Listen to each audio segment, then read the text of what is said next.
Hello, welcome my friends and colleagues in new video of our YouTube channel. Number 1 Doctor. Today we'll have a lecture.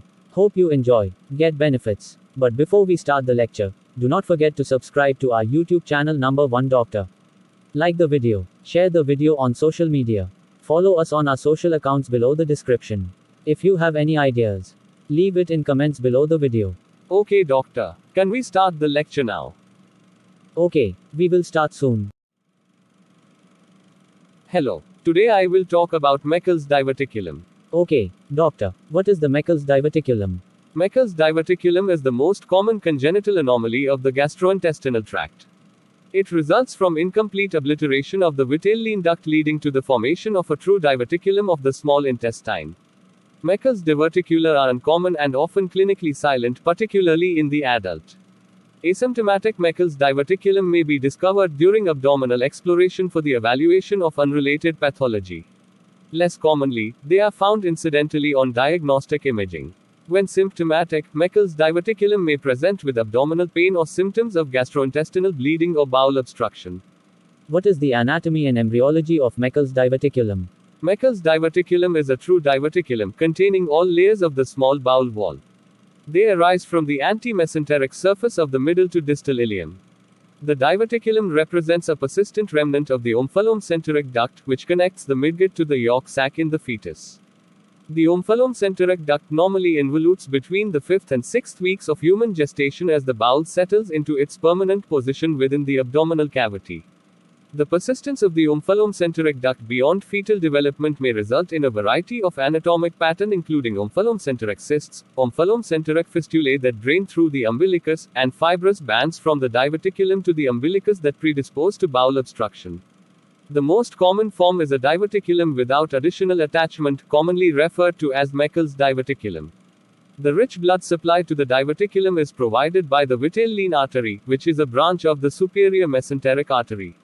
The embryological origin of the ectopic tissue within the walls of the diverticulum is not known. Theories include a local erroneous association between neural crest and endodermal tissue and a missing restrictive mesodermal effect on the local endoderm within the diverticulum. What is the epidemiology of Meckel's diverticulum? Meckel's diverticulum is the most common congenital malformation of the gastrointestinal tract. There is probably no familial predisposition for Meckel's diverticulum, although a few cases of occurrence within the same family have been reported. The prevalence of Meckel's diverticulum is increased in children born with major malformation of the umbilicus, alimentary tract, nervous system, or cardiovascular system, in descending order. The prevalence of Meckel's diverticulum depends upon the population studied. The subset of surgical patients undergoing abdominal exploration or diverticulectomy is the most studied population. In a study of 7,927 patients, all ages, who underwent appendectomy, Meckel's diverticulum was present in 3% of patients. In the general population, the prevalence of Meckel's diverticulum has been estimated to be about 2%, although a systematic review found a prevalence of 1.2% among 31,499 autopsies in 7 studies. The rule of twos is the classic description of the essential features of Meckel's diverticulum. It states that Meckel's occurs in about 2% of the population with a male to female ratio of 2:1, is within 2 feet from the ileocecal valve, and can be 2 inches in length, although, in practice, the size of a Meckel's diverticulum can vary. Approximately 2 to 4% of patients develop a complication over the course of their lives. Do you know the natural history of Meckel's diverticulum? The natural history of Meckel's diverticulum has been difficult to define. It is thought that the incidence of symptoms from a Meckel's diverticulum decreases with age in the adult patient, although data on this pattern are not conclusive. Many studies have attempted to assess the incidence of symptomatic Meckel's diverticulum, but since there is no simple screening technique to identify Meckel's diverticulum in the general population, population estimates have been used. For adult patients, one study analyzed the incidence of complications from Meckel's diverticulum over a 42-year period in a rural Midwest county in the United States. Using 2% as an estimate of the prevalence of Meckel's diverticulum in the general population, the authors estimated a 6.4% cumulative incidence of needing surgery to treat complications of Meckel's diverticulum up to 80 years of age. In this study, there was a higher incidence of symptomatic Meckel's diverticulum in the adult male, 124 per 100,000 person years, compared with the adult female, 50 per 100,000 person years. An older population-based study performed over a 15-year period from a single county in the Northwest United States estimated a 4.2% incidence of symptoms over a lifetime due to Meckel's diverticulum. What is the risk factors for developing symptoms Meckel's diverticulum? Meckel's diverticulum can cause symptoms or can remain clinically silent. Asymptomatic Meckel's diverticulum is occasionally identified incidentally on imaging, but is more commonly diagnosed during abdominal exploration for an unrelated pathology.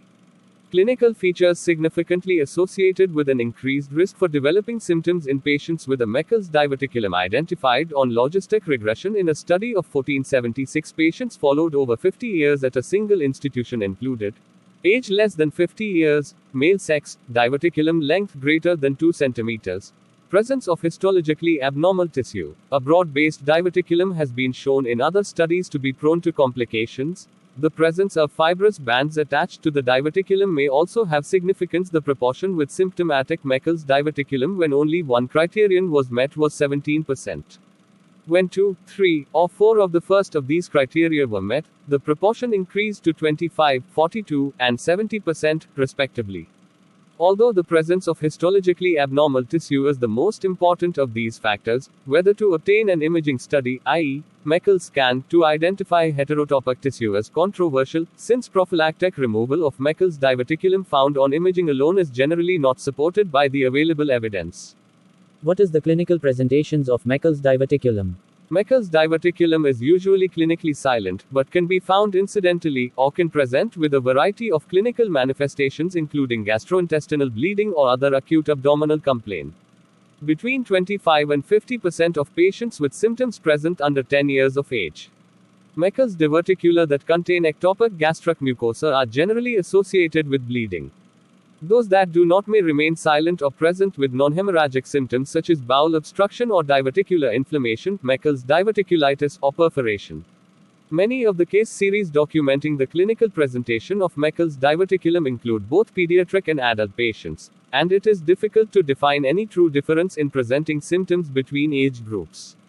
It is generally thought that children present more often than adults with bleeding, and adults more often than children with symptoms of small bowel obstruction. It should be noted that the available data are not conclusive on this point, and some large case series suggest the opposite with respect to presenting symptoms in children and adults. Thus, all varieties of symptomatic presentation should be considered in any age group. Most patients who come to clinical attention have symptoms. However, Meckel's diverticulum is often not the first diagnosis considered in the differential diagnosis for many abdominal complaints. The clinical features of the patients with Meckel's diverticulum are nonspecific, but the age of the patient, along with clues from the clinical history or abdominal imaging during the evaluation of the primary complaint, may suggest the possibility of a Meckel's diverticulum. Meckel's diverticulum should be suspected in children with painless lower gastrointestinal bleeding, children with intussusception, particularly recurrent intussusception, patients with features of acute appendicitis, particularly when the appendix has already been removed. Adults with obscure gastrointestinal bleeding, no source identified. A definitive diagnosis of Meckel's diverticulum is generally made in one of three ways depending upon the initial clinical presentation: a Meckel's scan, mesenteric arteriography, or abdominal exploration. What is the incidental Meckel's diverticulum? A Meckel's diverticulum is occasionally identified incidentally on imaging studies, but this is rarely the case. When asymptomatic Meckel's diverticulum is identified on imaging studies, Meckel's diverticulum may be discovered incidentally during abdominal exploration performed for another presumptive diagnosis like acute cholecystitis. Gastrointestinal bleeding related to Meckel's diverticulum is caused by ulceration of the small bowel due to acid secretion by ectopic gastric mucosa within the diverticulum. The site of mucosal ulceration and bleeding is adjacent to or just downstream from the diverticulum, not from the mucosa or ectopic tissue within the diverticulum. Case series have found that 12 to 21% of patients with Meckel's diverticular have ectopic tissue within the diverticulum. Gastric heterotopia is more common in patients with symptomatic versus asymptomatic Meckel's diverticular.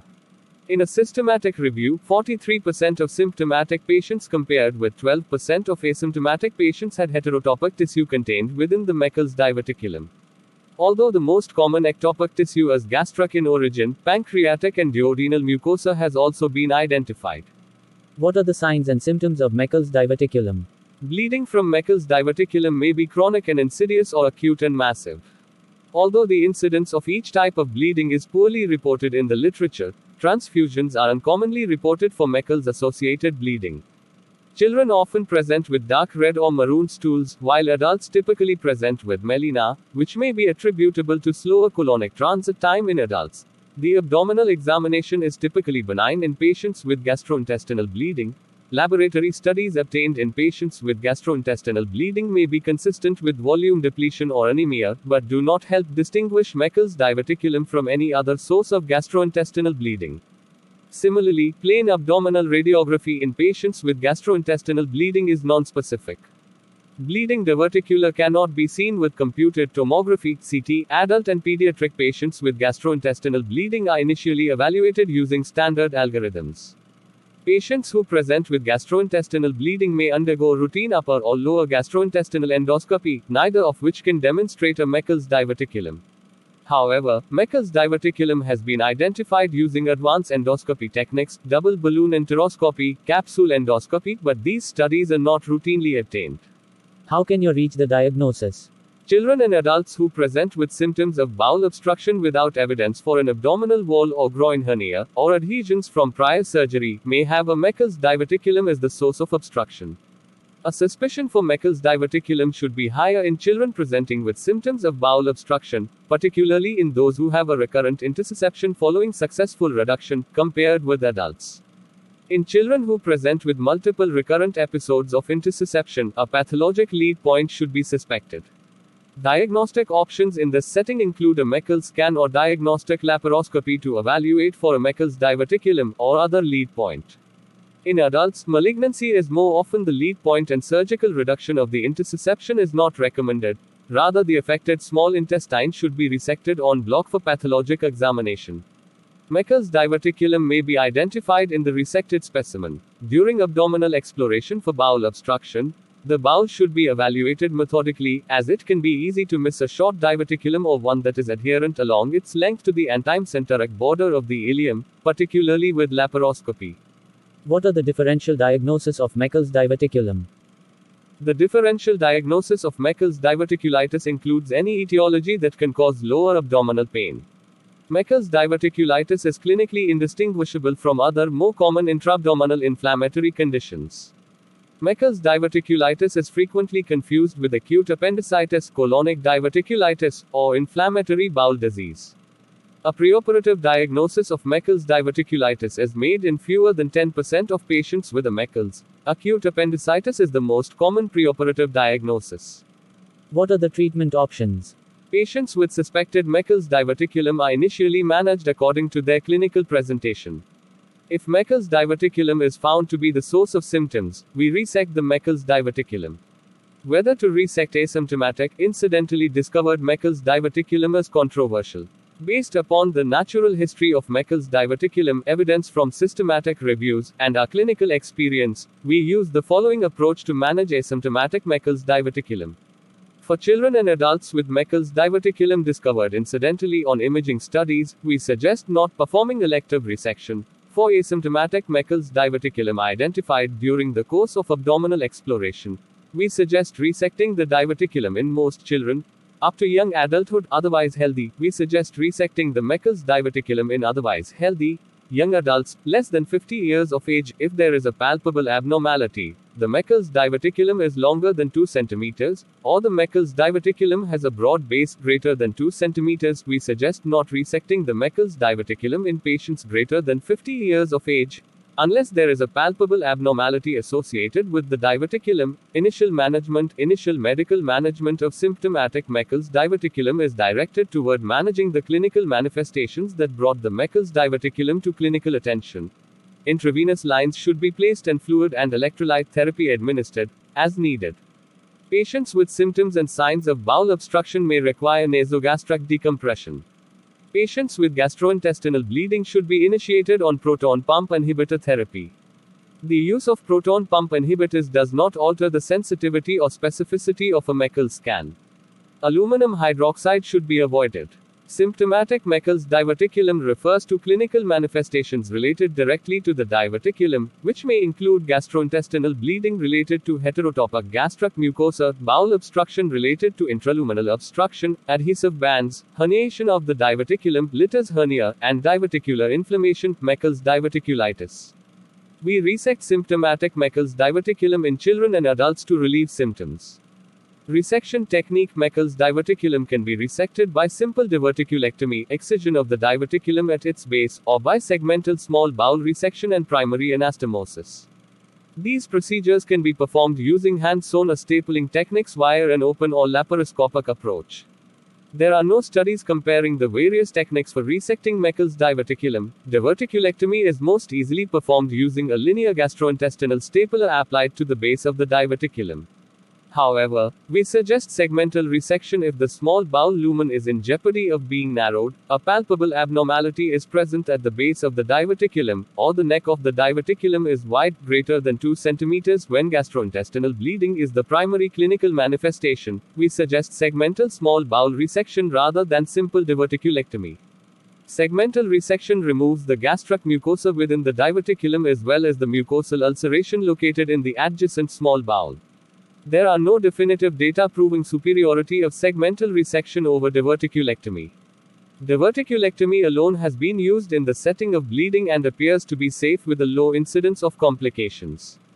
Asymptomatic Meckel's diverticulum may rarely be identified on imaging, but more commonly an asymptomatic, normal Meckel's diverticulum is found during the course of abdominal exploration, open or laparoscopic.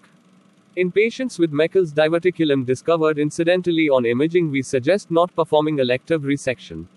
The bulk of evidence, which consists primarily of retrospective reviews, does not support elective resection of asymptomatic Meckel's diverticulum. The lifetime risk of developing complications related to Meckel's diverticulum is overall low, 4 to 6%.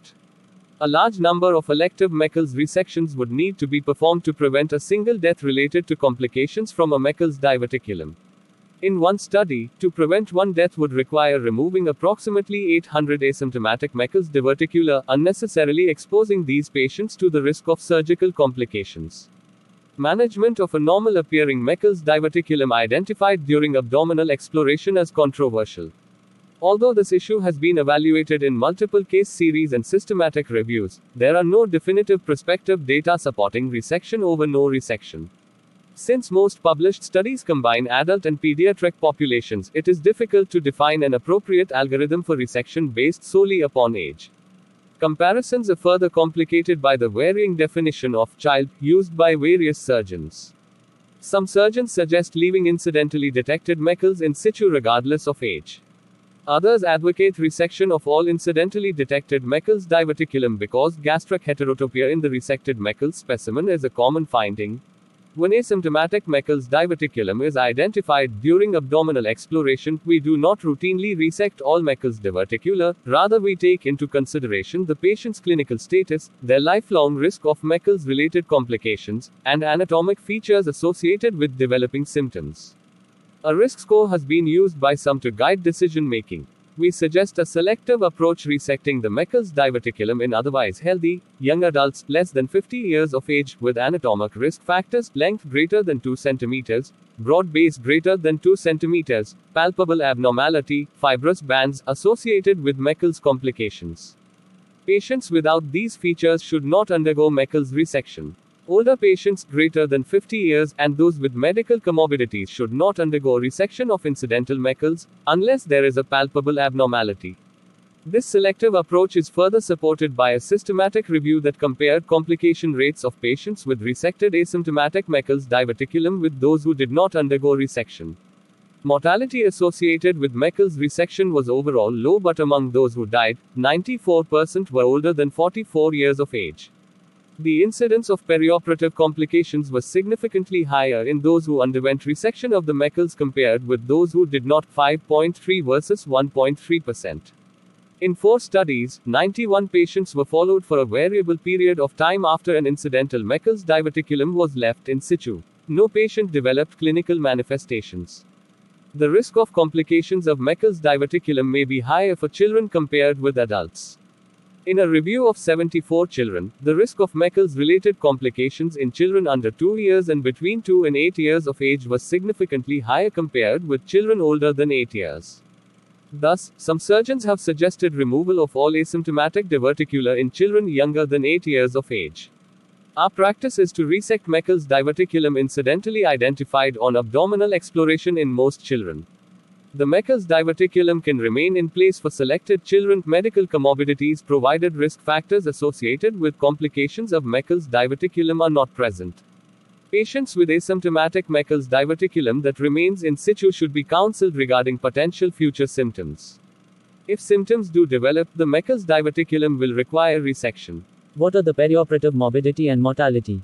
In contemporary practice, death related specifically to the resection of Meckel's diverticulum is rare with an estimated incidence of 0.001%. The anticipated complication rate for Meckel's resection is overall about 5%, and the most common complications are surgical site infection, prolonged postoperative ileus, and anastomotic leak, which are essentially those of any small bowel surgery. The risk of perioperative morbidity and mortality from surgical resection of symptomatic Meckel's diverticulum is likely higher than that of an incidentally diagnosed, asymptomatic diverticulum. However, the incidence of complications is difficult to estimate in patients who have undergone resection for incidental, asymptomatic diverticular during the course of another procedure. Population-based studies have estimated a 2% to 20% complication rate from resection of an asymptomatic Meckel's diverticulum, but few of these complications, apart from rare anastomotic leaks, could be directly attributed to resection of the diverticulum. In a systematic review, the perioperative morbidity was 12% for resection of symptomatic Meckel's and the cumulative risk of long-term postoperative complications was 7%. By comparison, the complication rate for elective Meckel's resection was 2%. Please, doctor, can you summarize your lecture and tell us what are the recommendations? Meckel's diverticulum is the most common congenital anomaly of the gastrointestinal tract. Meckel's diverticulum is a true diverticulum that arises from the antimesenteric surface of the mid to distal ileum that results from incomplete obliteration of the vitelline duct. The rule of twos is the classic description of the essential features of Meckel's diverticulum. Meckel's diverticulum occurs in about 2% of the population, is found about 2 feet from the ileocecal valve, and is about 2 inches long. Approximately 2% of patients develop a complication over their lifetime, and the male to female ratio is 2:1. There is no familial predisposition for Meckel's diverticulum, but the prevalence is increased in children with major malformations of the umbilicus, alimentary tract, nervous system, or cardiovascular system. Meckel's diverticulum is often clinically silent, particularly in the adult. Incidental Meckel's diverticulum is most commonly identified during abdominal exploration for an unrelated pathology. When symptomatic, Meckel's diverticulum can present with gastrointestinal bleeding or acute abdominal pain related to bowel obstruction, Meckel's diverticulitis, or perforation. Between 25 and 50% of symptomatic patients present at less than 10 years of age. Specific anatomic factors related to the Meckel's diverticulum: length greater than 2 cm, base greater than 2 cm, palpable abnormality, increase the risk of developing symptoms. Meckel's diverticulum is often not the first diagnosis considered for many abdominal complaints. A diagnosis of Meckel's diverticulum should be suspected in patients with the following clinical features: children with painless lower gastrointestinal bleeding, children and adults with intussusception, particularly children with recurrent intussusception, patients with features of appendicitis, particularly when the appendix has already been removed, adults with obscure gastrointestinal bleeding, no source identified, certain features on routine imaging studies like plain abdominal films, ultrasound, computed tomography, obtained to evaluate abdominal pain or intestinal obstruction may suggest a diagnosis of Meckel's diverticulum, but these findings are usually nonspecific. In patients without immediate indications for abdominal exploration, like perforation, a suspicion for a bleeding Meckel's diverticulum can be investigated with a Meckel's scan, which identifies the presence of ectopic gastric mucosa within the diverticulum. A Meckel's scan should be obtained earlier in the evaluation of gastrointestinal bleeding in children compared with adults. Meckel's diverticular without ectopic gastric mucosa will not be visible on a Meckel's scan. Abdominal exploration will be needed to establish the diagnosis. The differential diagnosis of Meckel's diverticulum includes any etiology that can cause gastrointestinal bleeding, small bowel obstruction, or acute abdominal pain. There are no specific clinical features that reliably distinguish symptomatic Meckel's diverticulum from other causes. Symptomatic Meckel's diverticulum should be resected in all patients, children, and adults to relieve symptoms. Whether an incidentally discovered, asymptomatic diverticulum should be removed is controversial in children and adults. For children and adults with asymptomatic Meckel's diverticulum identified on imaging studies, we suggest not performing elective resection. For patients with a normal appearing Meckel's diverticulum identified on abdominal exploration, we use a selective approach that takes into consideration the patient's clinical status, their lifelong risk of Meckel's related complications, and anatomic features associated with developing symptoms. For most children to young adulthood, we suggest resection of the normal appearing Meckel's diverticulum given an increased lifelong risk for complications. For otherwise healthy, young adults, less than 50 years of age, we suggest resection of the normal appearing Meckel's diverticulum if there is a palpable abnormality, the Meckel's diverticulum is longer than 2 cm, or the Meckel's diverticulum has a broad base greater than 2 cm for patients greater than 50 years of age, and patients with significant comorbidities. We suggest not resecting the normal appearing Meckel's diverticulum unless there is a palpable abnormality associated with the diverticulum. For patients undergoing resection of a symptomatic Meckel's diverticulum due to gastrointestinal bleeding, we suggest a segmental small bowel resection rather than simple diverticulectomy. Segmental resection removes the ectopic mucosa within the diverticulum responsible for the bleeding and adjacent ulcerated tissue.